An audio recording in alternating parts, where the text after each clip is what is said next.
சென்னையில தங்கம் விலை கிராமுக்கு 110 ரூபாய் உயர்ந்து 1 கிராம் 13,000க்கு விற்பனையாகுது. இதனால ஒரு சவரன் தங்கம் 880 ரூபாய் உயர்ந்து 1,04,000க்கு விற்பனை செய்யப்பட்டு வருது. அதே மாதிரி வெள்ளி விலையும் வரலாறு காணாத உச்சத்தை எட்டியிருக்கு. 1 கிராம் வெள்ளி 20 ரூபாய் உயர்ந்து 274 ரூபாய்க்கு விற்பனையாகி வருது. சர்வதேச பொருளாதார நிலவரத்துக்கு ஏற்ப இந்தியாவில் தங்கம் விலை நிர்ணயம் செய்யப்படுது இல்லையா? ரஷ்யா மீது அமெரிக்கா விதித்த தடை, சீனா மற்றும் இந்தியா மீதான வரி உயர்வு, மத்திய கிழக்கு நாடுகளில் உள்ள போர் பதற்றங்கள் உள்ளிட்டவைனால தங்கம் விலை உயர்ந்துகிட்டே போகுது. இதனால ஏற்றுமதி இறக்குமதியை டாலருக்கு பதிலாக தங்கத்துல நடத்தலாம் அப்படிங்கிற ஒரு முடிவுக்கு பல நாடுகளும் வந்துட்டாங்க. இதனால தங்கம் மற்றும் வெள்ளி விலை ஒவ்வொரு நாளும் புதிய உச்சத்தை எட்டி கொண்டிருக்கு. இந்த நிலையில தான் இந்தியாவில் சாமானிய மக்களுடைய ஒரே முதலீடு அப்படின்னா அது தங்கம் மட்டும்தான். அவசர தேவைக்காக தங்கத்தை அடமானம் வைத்து கல்வி, மருத்துவ செலவுகளுக்கு பயன்படுத்துறது அப்படிங்கிறது வழக்கமானது. அதே மாதிரி தங்கம் மீதான முதலீட்டு லாபத்தை தரக்கூடிய ஒன்றாகவும் மாறிடுச்சு. தற்போது தங்கம் விலை 1,00,000 கடந்து உயர்ந்துகிட்டே போறது நடுத்தர மக்களிடையே கவலையை ஏற்படுத்தி இருக்கு. டிசம்பர் 15ஆம் தேதியே தங்கம் விலை 1,00,000 கடந்த நிலையில தொடர்ந்து அதிகரித்து கொண்டே செல்கிறது. நேற்று முன்தினம் தங்கம் விலை சவரனுக்கு 1,02,560 ரூபாய்க்கு விற்பனை செய்யப்பட்டது. தொடர்ந்து நேற்று தங்கம் விலை கிராமுக்கு 70 ரூபாய் உயர்ந்து 1 கிராம் 12,890 ரூபாய்க்கும், சவரனுக்கு 560 ரூபாய் அதிகரித்து ஒரு சவரன் 1,03,120 ரூபாய்க்கும் விற்பனை செய்யப்பட்டது. வெள்ளி விலையும் வரலாறு காணாத உச்சத்தில் இருக்கு. 1 கிராம் 9 ரூபாய் உயர்ந்து 254 ரூபாய்க்கு விற்பனை செய்யப்பட்டது. இந்த நிலையில தான் தங்கம் விலை மீண்டும் புதிய உச்சத்தை எட்டி இருக்கு. சென்னையில தங்கம் விலை கிராமுக்கு 110 ரூபாய் உயர்ந்து 1 கிராம் 13,000க்கு விற்பனையாகிட்டு இருக்கு. இதனால ஒரு சவரன் தங்கம் 880 ரூபாய் உயர்ந்து 1,04,000 ரூபாய்க்கு விற்பனை செய்யப்பட்டு வருது. அதே போல வெள்ளி விலையும் வரலாறு காணாத உச்சத்தை எட்டி கொண்டிருக்கு. 1 கிராம் வெள்ளி 20 ரூபாய் உயர்ந்து 274 ரூபாய்க்கு விற்பனையாகுது. இந்த நேரத்துல ஒரு முக்கியமான விஷயத்தையும் நம்ம இங்க பார்க்கணும்.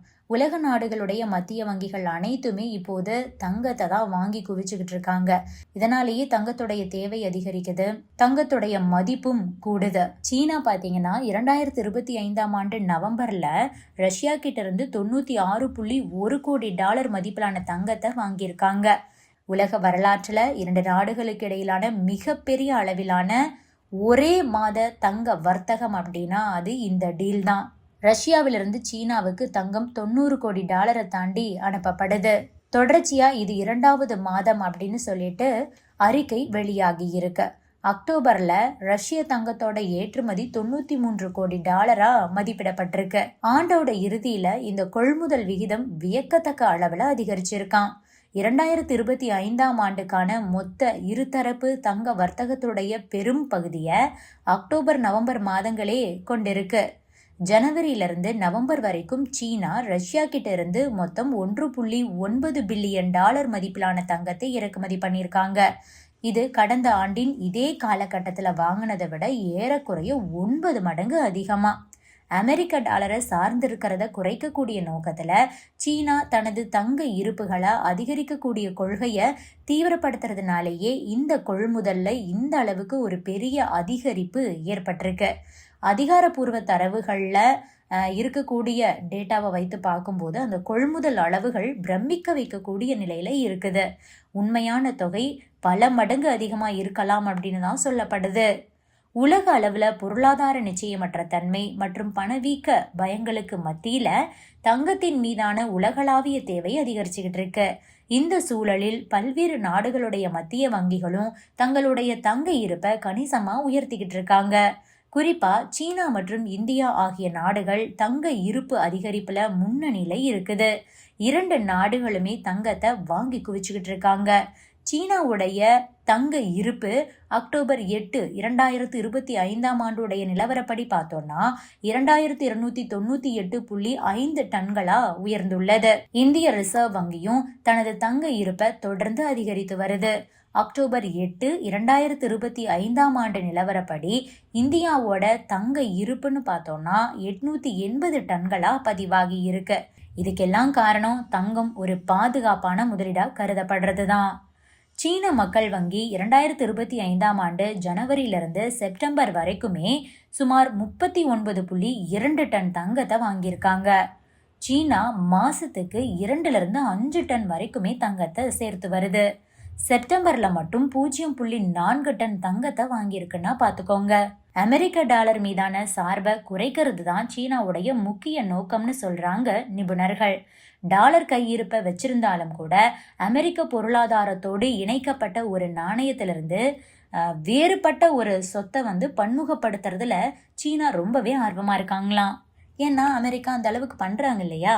டாலரை தீவிரமா நம்பி இருக்கிறத சீனா சுத்தமா விரும்பல. தங்கம் உலகளாவிய நடுநிலை மற்றும் நிலையான மதிப்பை பாதுகாக்கக்கூடிய ஒரு பொருளா இருக்கு. பண வீக்க கவலைகள் தங்கத்துடைய கவர்ச்சியை இன்னுமே வலுப்படுத்துதுன்னு சொல்லலாம். 2025 அவுன்ஸ் தங்கம் சுமார் $3,900 எட்டியுள்ள நிலையில் தங்கம் வாங்கக்கூடிய சக்தியை பாதுகாக்குது. இது சீனாவுடைய நாணயத்தின் உலகளாவிய நிலையை வலுப்படுத்துறதுக்கும் கூட ஒரு வழியாகவே அவங்க பார்க்கறாங்க. சீன மக்கள் தங்கத்தை ஒரு முதலீட்டு விருப்பமா மறுபடியும் பார்க்க தொடங்கிட்டாங்க. ஷாங்காய் மற்றும் பெய்ஜிங் மாதிரியான நகரங்கள்ல இருக்கக்கூடிய நகைக்கடைகள் விலை அதிகமா இருந்தாலும் கூட தேவை அங்க அதிகரிச்சிருக்கான். தங்கம் வாங்கக்கூடியவங்க புதுசா வாங்க முடியாத சூழல்ல கூட சிலர் என்ன பண்றாங்கன்னா பழைய தங்க ஆபரணங்களை புதுசா மாத்திக்கிறாங்க.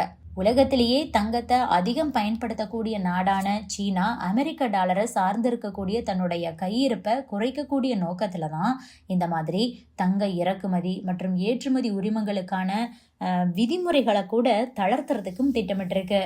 இது தொடர்பான வரைவு அறிக்கை சீன மக்கள் வங்கி மூலமா வெளியிட்டிருக்காங்க. இதன் மூலமா சீனா மிக எளிதா தங்கத்தை வாங்க முடியும். அதை நகைகளாக மாற்றி எளிதாக விற்பனையும் செய்ய முடியும். இந்த வரைவு திட்டத்தின்படி விரைவான ஒப்புதல் அமைப்பான அந்த மல்டி யூஸ் பர்மிட்ஸை வழங்கக்கூடிய துறைமுகங்களுடைய எண்ணிக்கை அதிகரிக்கிறதுக்கு சீனா உத்தேசிச்சிருக்கு. அதாவது தங்கத்துடைய ஏற்றுமதி இறக்குமதியை எளிமையாக்குறதுக்கான முயற்சிகள்ல தான் இதுவும் ஒன்று. அனுமதி சீட்டுகளுடைய கால அளவை 9 மாதங்களா நீட்டிக்கிறதுக்கும் ஒரு சீட்டை எத்தனை முறை பயன்படுத்தலாம் அப்படிங்கிறதுக்கான வரம்புகளை நீக்கிறதுக்கும் கூட சீன மத்திய வங்கி முடிவு பண்ணியிருக்காங்க. ஆக மொத்தம் உலக நாடுகள் சீனா, ரஷ்யா உள்ளிட்ட நாடுகள் எல்லாருமே பார்த்தீங்கன்னா தங்கத்துக்கு தான் ரொம்ப முக்கியத்துவம் கொடுக்கறாங்க. அமெரிக்க டாலரை சார்ந்து இருக்கிறத கொஞ்சம் கொஞ்சமா குறைக்கிறாங்க. இதனாலேயே தங்கத்துடைய தேவை அதிகரிக்குது. அதே மாதிரி தான் நம்ம இந்தியாவிலையும் சாதாரண மக்கள் தொடங்கி நம்ம மத்திய வங்கி வரைக்குமே தங்கத்தை சார்ந்து இருக்கிறாங்க. இதனாலதான் தங்கத்துடைய மதிப்பு கூடிக்கிட்டே போகுது. இது பற்றி நீங்க என்ன நினைக்கிறீங்க? உங்களுடைய கருத்துக்களையும் பதிவு பண்ணுங்க. Subscribe to One India and never miss an update.